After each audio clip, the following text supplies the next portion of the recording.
Where is the believer who has not been made solemnly and painfully to learn of the declension of the soul?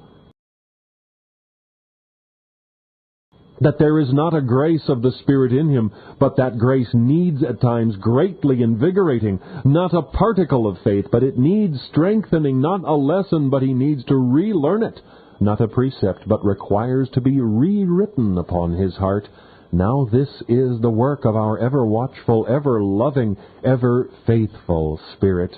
He watches over with a sleepless, loving eye the work he has begun in the soul, not a moment, but he has his eye upon it. By night and by day, in summer and in winter, when it decays and when it revives, he is there, its guardian and its protector, its author and its finisher. And how does he nourish it? Spiritually.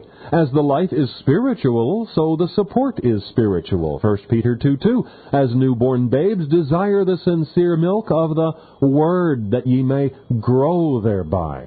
1 Timothy 4:6, nourished up in the words of faith and of good doctrine.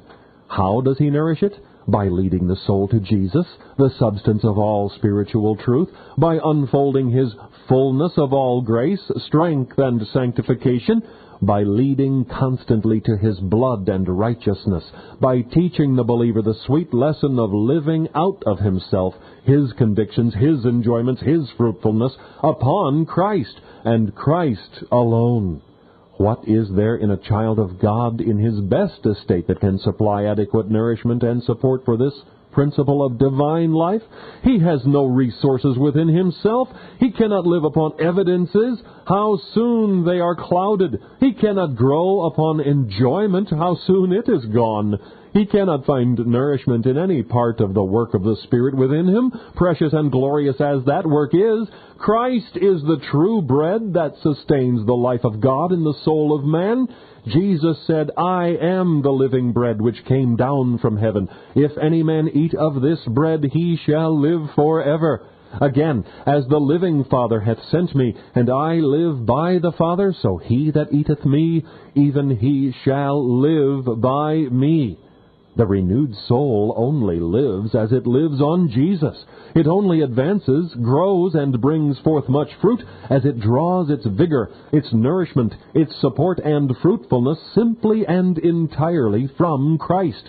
These again are fruitfulness simply and entirely from Christ. His words, abide in me, and I in you. As the branch cannot bear fruit of itself, except it abide in the vine, no more can ye, except ye abide in me.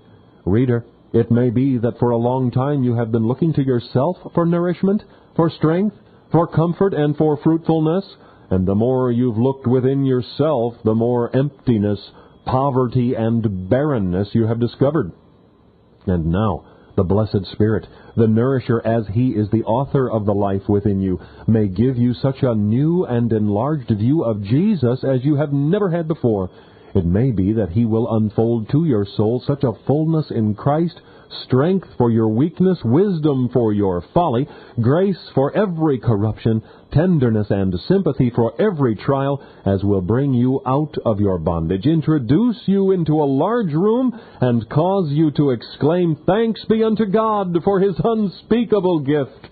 Thus does the Spirit nourish and sustain the work he has wrought in the soul. He leads to Jesus.